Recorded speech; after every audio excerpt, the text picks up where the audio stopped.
This is The Guide Gals, a modern, wedding-focused podcast by the experts at Here Comes the Guide. I'm Chelsea, a designer and inspired creative who's probably racked up over 7,000 hours on Pinterest and the friend who's going to shoot it to you straight. And I'm Caroline, a social media manager who is obsessed with dogs as ring bearers and will inevitably cry over your wedding video. We've seen it from all sides. We've been brides, planners, bridesmaids, and have worked with standout brands throughout the industry. Think of us as an extension of your wedding party and hang out with us as we share the ins, outs, ups, and downs of the road to I Do.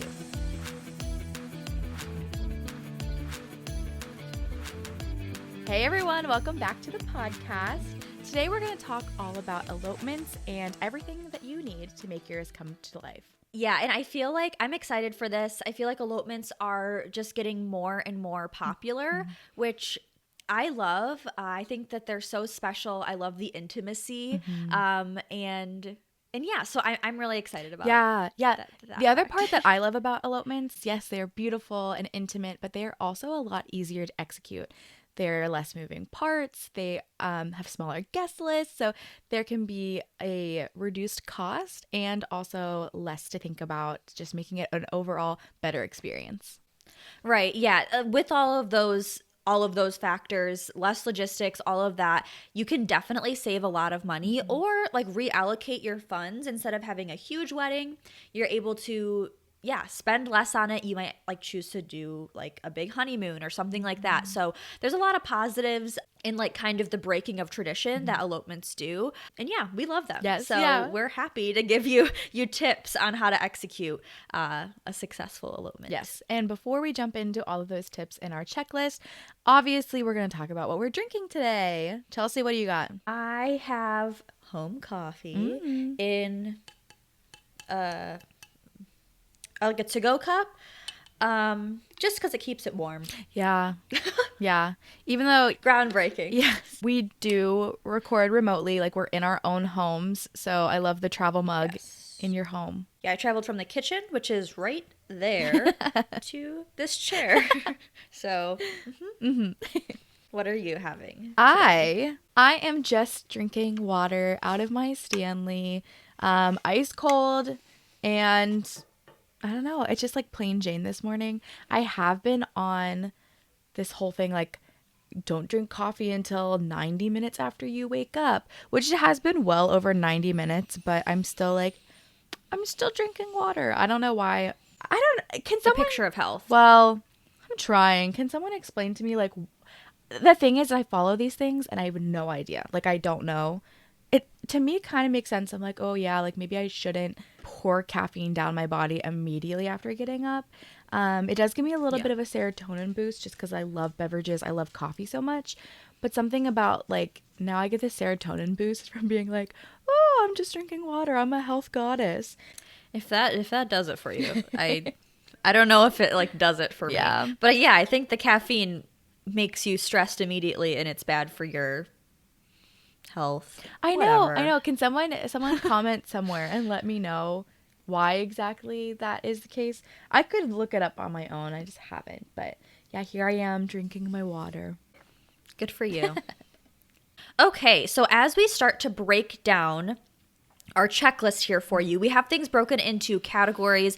The first one we're going to talk about is logistics. So just like any other wedding celebration, there are some like really basic steps that need to be established. I'm just going to go ahead and roll through these, but you need to talk with your partner about your budget. You need to figure out what your budget is first and foremost. We really, like this is true for every kind of wedding that you have, and we have a couple early episodes all about budgeting. So check those out. I'd recommend checking those out for sure. You need to talk about when you want to get married. You have a specific date in mind, time of year, at least figure out like a general time frame. Of course, like depending on what venue you choose or something, it might depend on availability for exact dates. But if you do have something, your heart set on something, get that squared away right away. Where do you want to elope? Do you want to do it locally? Did you want to go off to the mountains and do it at some cool destination? It feels to me that like really with elopements, the sky can be the limit. Like you can go elope like on the edge of a cliff or like something really cool. like that if that's your vibe. So yeah, establish that.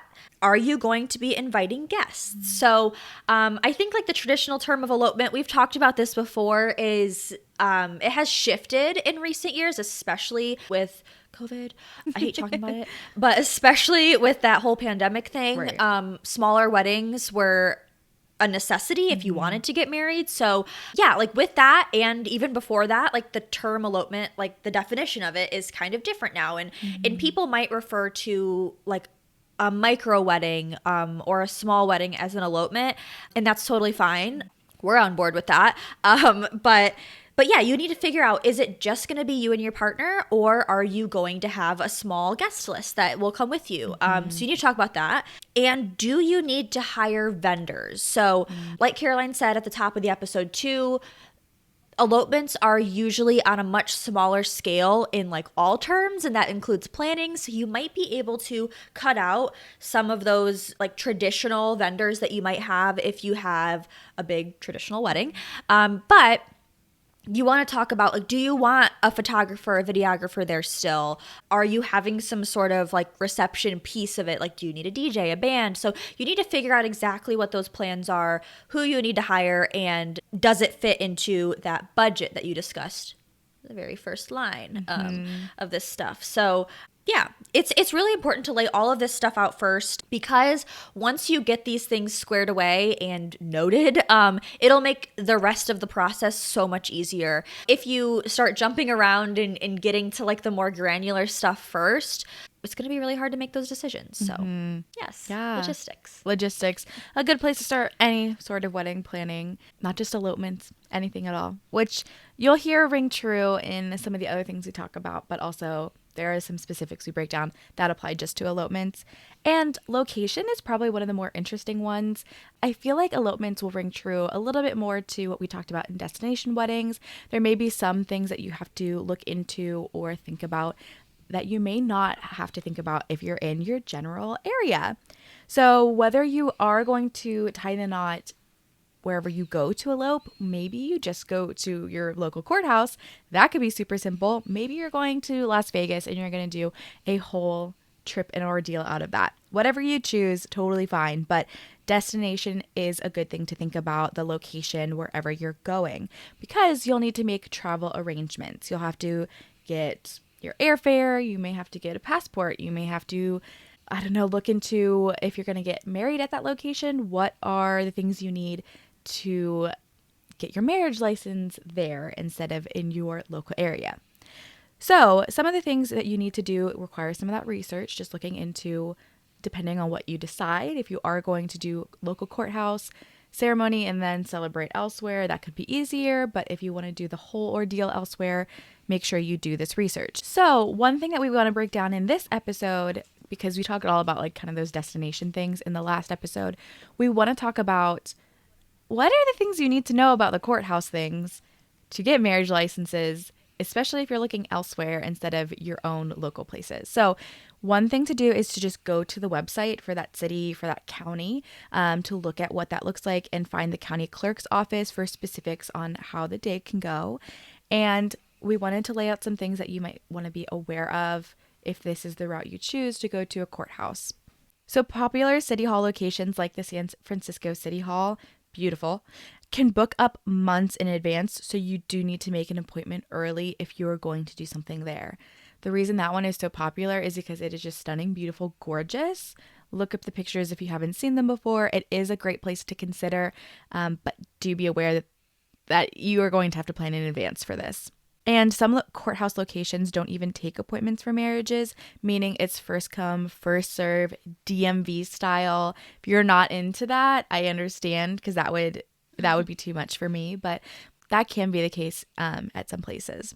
And some states require 2 different appointments, one for your marriage license and within 90 days of that, another for your ceremony. So this is why we're saying like you really need to look it up depending on where you go to elope. Oftentimes, couples getting married in a city hall aren't allowed to read their own vows during the ceremony. It's very quick, clear cut. It is just traditional vows, whatever they have going on in there, and they keep it easy breezy beautiful. But if you want to have your own vows, just understand you may not be able to do them there. Maybe read your vows to each other separately beforehand or afterwards. Just make sure you plan for that. And one more thing. Some city hall locations put a limit on the number of guests you're allowed to bring, including witnesses. So if you were planning on having your family attend, just know that there can be a cap on that, and you want to plan for, okay, is that actually what you want? Are you going to do something afterwards beforehand where you can still include everybody? Just thinking about those things. If all of this is sounding kind of crazy to you, this is also a good time to consider hiring a professional who does these types of elopements, gets everything included for you, almost like that all-inclusive package, through a planner who's going to help take care of these details to make, even though there might be less logistics, there's still things you have to think about, think through. And so you can totally pass that off to somebody if you'd like. This is a good time to think about that as you go through the rest of these things. Yeah, it's a really good thing to think about because there are planners that specifically do elopements. And it's really cool. I love the idea of like a courthouse wedding or something like that too. You can consider all of those different things elopements, but yeah, there are planners who specialize in those things exactly, and like all of those little logistics, or like location logistics, I guess, that Caroline just ran through. I would never think about those things. Like, what do you mean I can't read my own vows? Like, it's my wedding, like you know. Right. So if you hire someone who specializes in planning elopements, they probably know, especially if they're in your area, exactly like what restrictions are in what places and what you can do where. So it's a really great resource. We're big fans of planners. Yeah. They're so helpful. Also, since you're planning an elopement, you might be saving money that you would normally be spending a lot more if you were doing a really traditional bigger wedding. So you might be able to take those extra funds and allocate them towards something like an elopement specific planner.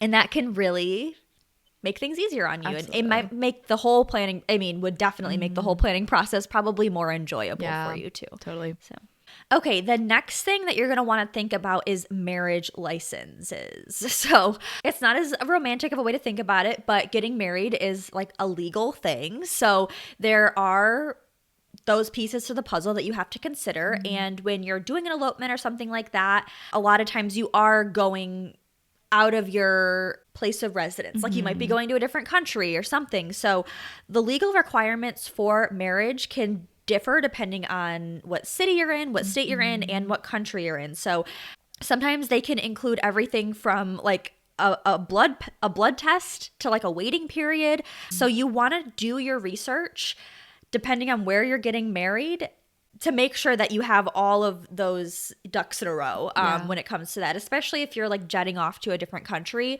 and you're going to elope there. So cool, by the way, send me the pictures. But you need to make sure that like you'll actually be able to get married and you get that blood test that you need to get according to wherever. So make sure that you double check these things. Do you need an appointment in order to pick up your marriage license? Is there a waiting period? If there is a waiting period, what is that waiting period? How long? Some states require up to a week between when you file for the marriage license, like Caroline said, like sometimes there is that waiting period. Make sure you know what it is. Do you need witnesses? I know Caroline just talked about that a little bit too, but most states require 2 witnesses be physically present to sign the marriage license, but some states or countries have different requirements. Some states allow you to do it yourself, which means you don't have to have witnesses, but double check on that. Call and ask if you're confused. Sometimes too, like Caroline said, go to the courthouse website. Like some of those websites really, They're so bad. like are not like like it's not an easy time. So yeah, double check, call, talk to a person, ask specific questions. Also, what are the officiant requirements? So unless you are getting married in a courthouse where that is provided, if you're getting married, like I said, on the edge of a cliff or something, you probably need to provide your own officiant. Figure that out. Are there other legal issues that you might run into? So maybe it might be a good idea to keep birth certificates, divorce papers from previous marriages, other important documents on hand. You never know, okay? Like make sure that you have these things figured out so that you don't end up like really disappointed when something like isn't able to pan out. So try to be as prepared as you possibly can be. Yes. And call. I hate calling people. I hate making phone calls and calling. I hate it. But do it. Do it. Do it. Yes. Ask the questions. Yes. Figure it out. Because they're going to be like, that's their job. They can help you with that. They'll help you figure it out. And you don't want to have any added stress around your wedding day. Yes. Okay, so we've talked about logistics, location, now the marriage license. Kind of a short and sweet section is just travel and accommodations. We mentioned it before. We'll say it again. Just if you are traveling outside of your place of residence, you're going to need to know, is this in driving distance? Do I need a rental car? Do I need a plane ticket? Do I need accommodations at this place and that place? And do my guests need accommodations? So starting to think about that, getting all of that booked. Does anybody else need additional things? Oh, I've seen this before. If you get married in like a national park and people ride like horses to the destination, or you might have to pack hiking stuff and then, yeah, I don't know. There's a lot of different travel accommodation things to think about depending on the place that you're going. So make sure every single piece of it is figured out. You don't want to be stuck somewhere where you can't get a ride share service, or you don't want to get somewhere where you're like, oh my gosh, I didn't realize I had a ferry over to this part of this island, whatever. Think through all of those things and get those things squared away. Yes, for sure. Yeah. I mean, that's like really with this entire episode, with this checklist, just try to prepare yourself. That's what we're saying. Mm-hmm. So make sure that like all of these things on these different sections of our checklist, do it beforehand. Yeah. And you will thank yourself later. Because I know that like the general vibe of elopements is like being spontaneous and going and running off and doing this, but that sounds so great. But it's not necessarily going to work. Like you said, like there are waiting periods and blood tests and I don't know what else. So yeah, just making sure that you prepare yourself for this spontaneous act of love.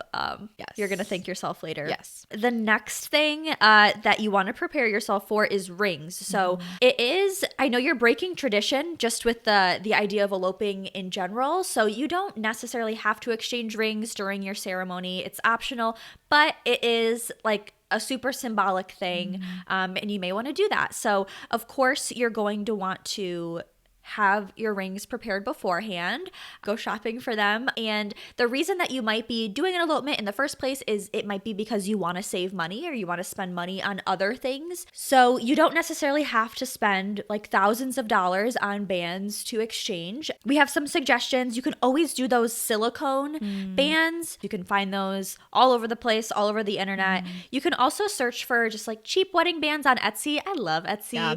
Just because it's like cheaper on Etsy doesn't mean that it's necessarily like bad or anything. They have some really beautiful stuff on there. They even sometimes have like vintage stuff on there that you can find. Yep. So I think that's really cool. We've also seen people do ring pops, like for real.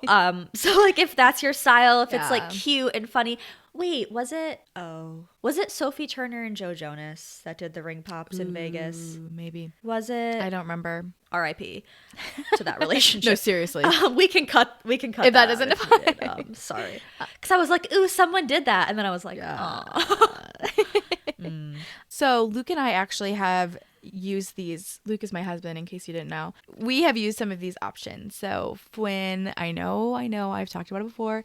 We got married during 2020 in April. Everyone knows what was going on during that time. We couldn't get Luke a wedding band, like the wedding band that we wanted. We couldn't go in any place. We couldn't go to buy that. So we were supposed to get married in April. We actually ended up getting married in May. So we were waiting to see if we could get something eventually. And of course, never were able to do that. So we just got a wedding band for him on Etsy. And he loves it. He also loves it mostly because he's like, I'm kind of glad we didn't get an expensive one. Because if anything happens to his, he doesn't care. He's like, I can order another one on Etsy. Totally fine. Yeah. It's held up really, really well, though. It's amazing. And I also really love the silicone bands because I've talked about this before, too. I get eczema on my hands. And right now it is on my ring finger, which is so tragic because it's so uncomfortable to have anything on my finger. I've been wearing the silicone band, though. That's been the closest I can get to like wearing something. And it's just great to have, whether it's for an elopement or just to have long term. I recommend that option as well, just for if you're going to go on a honeymoon and go swimming, if you're going to be traveling and you don't want to lose your engagement ring or your wedding band, those are really valuable options, whether you're getting like going to elope or just getting married and just want to have some backups. The next thing we're going to talk about are photographers and other vendors. So we really, yes, there are a lot of things you can pare down on for elopements, but we are very big fans of wedding photography in general. This is not a place to skimp on that. In fact, I think Yeah. because you are paring down on some other things, you might have some wiggle room in your budget to put more towards photography. And we absolutely recommend that because it's a huge piece. It's you're doing this big spontaneous fun thing, maybe like you're going to Vegas and doing it on your own, or maybe you are going to a national park and getting married in Acadia, which is I've talked about that before too. It's a dream for me. Love that idea. So book that photographer in advance. And okay, it's not mandatory, but you are probably going to want photographic evidence of this big occasion in your life. Like, this is a huge deal. So take advantage of any of that money that you are saving, put it towards a photographer. And this is also a great time to think about if you are traveling, you're going to have to pay a travel fee anyways for a photographer. You don't necessarily need to book one in that general area. Maybe you do, but it could be a fun time for you to really look at all the different wedding photographers out there. Some people do specialize in elopements, and so definitely look at all of those things. You could also get special rates for photography in this aspect, because if you are just going to do an elopement at, your city hall, it's a shorter time frame.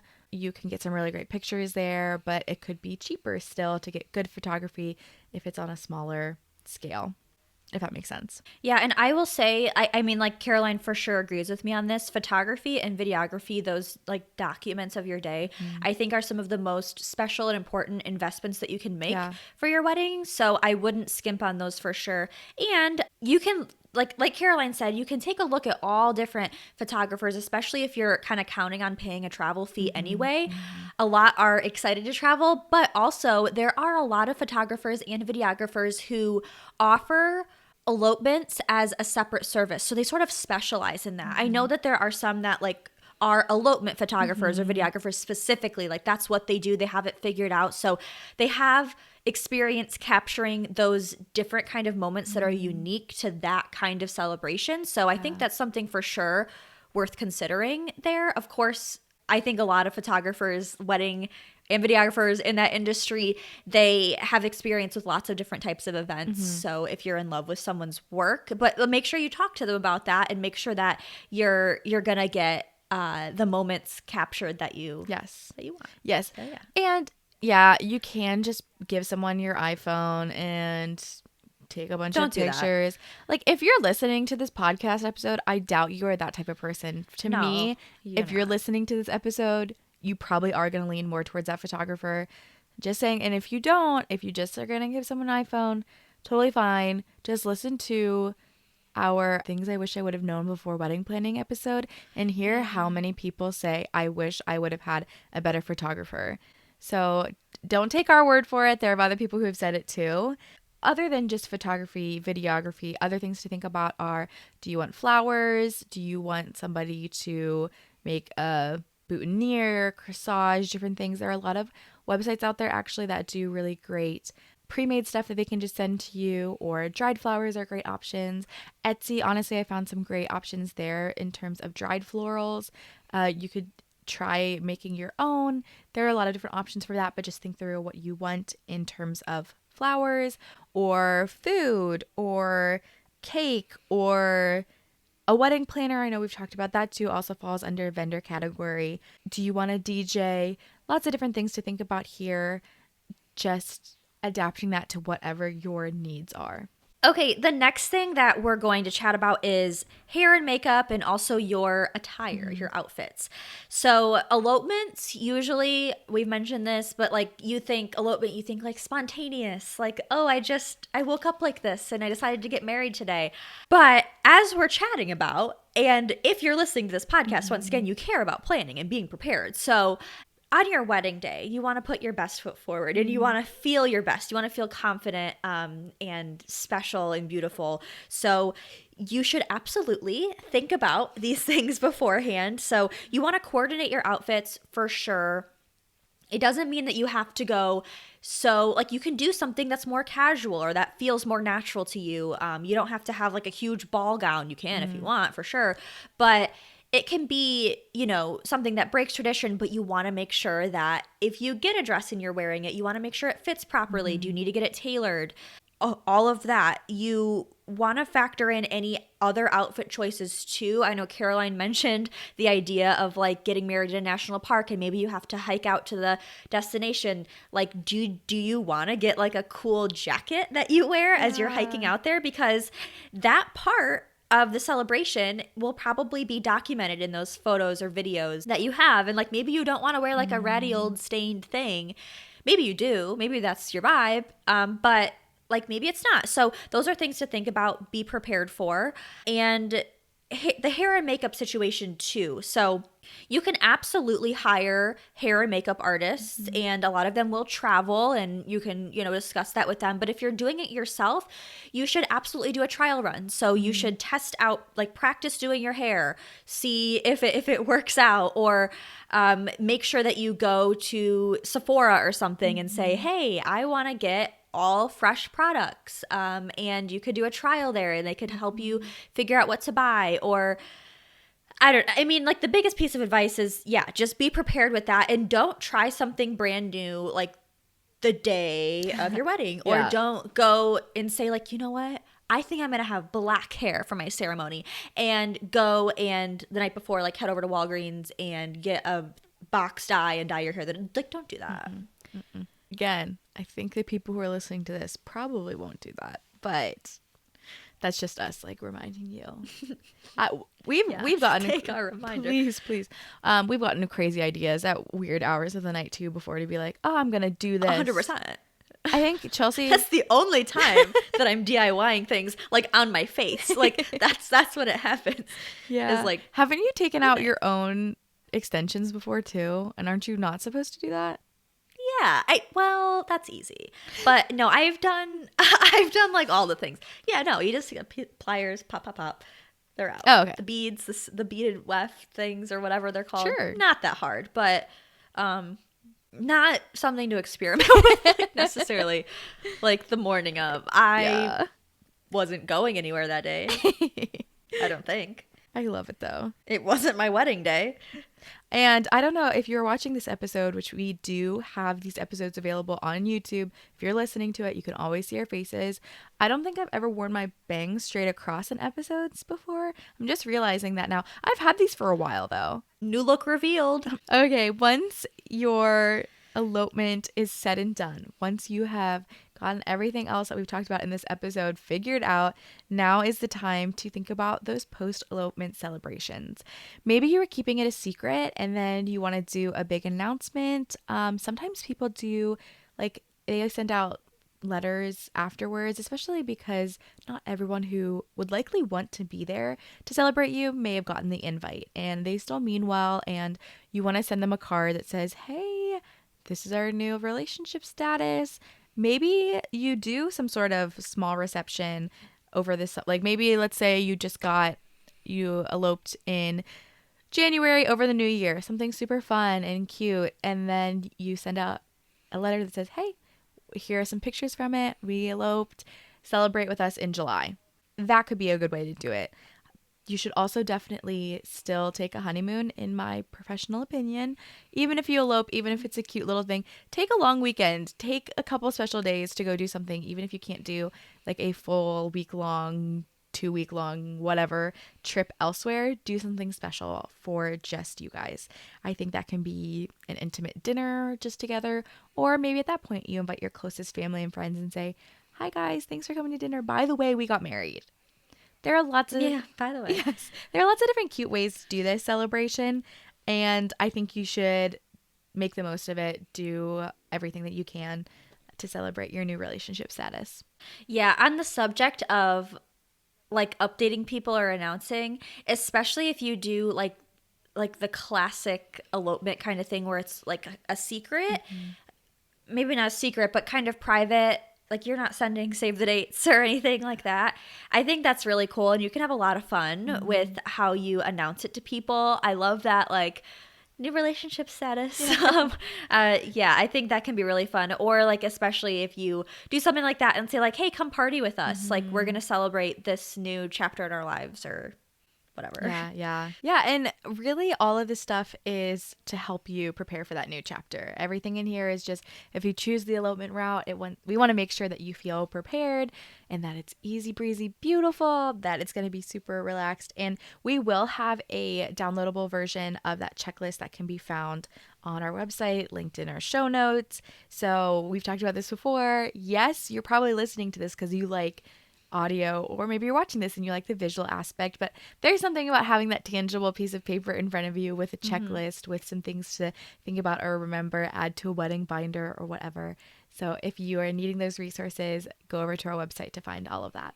Yes, and our website is theguidegalspodcast.com. And along with that checklist that Caroline just mentioned, we have a full freebie library. So we have a really easy button that you can push and you can download our complete collection. And that is updated every single time we put a new freebie or worksheet out there. It's always free, by the way. So all of that is free to you, easy to download on our website. But this was a super fun episode, and you can find more episodes from us also on our website. Our full episode library is there, so you can watch and listen to all of our episodes there. You can also find us on Instagram at The Guide Gals Podcast, where we post some behind-the-scenes stuff, some funny things we think were funny, at least. And you can find us on TikTok at The Guide Gals Pod. Like I said, our website, theguidegalspodcast.com. Feel free to reach out to us on our contact page there if you have questions for us, episode suggestions, ideas, or you just like want to chat, or if you want to like share a cool story, romantic story, a funny story. We love to hear from you guys in any aspect. But yes, that's all we have for you today. Yes, we love chatting with you guys every week, and until the next one, cheers. Cheers.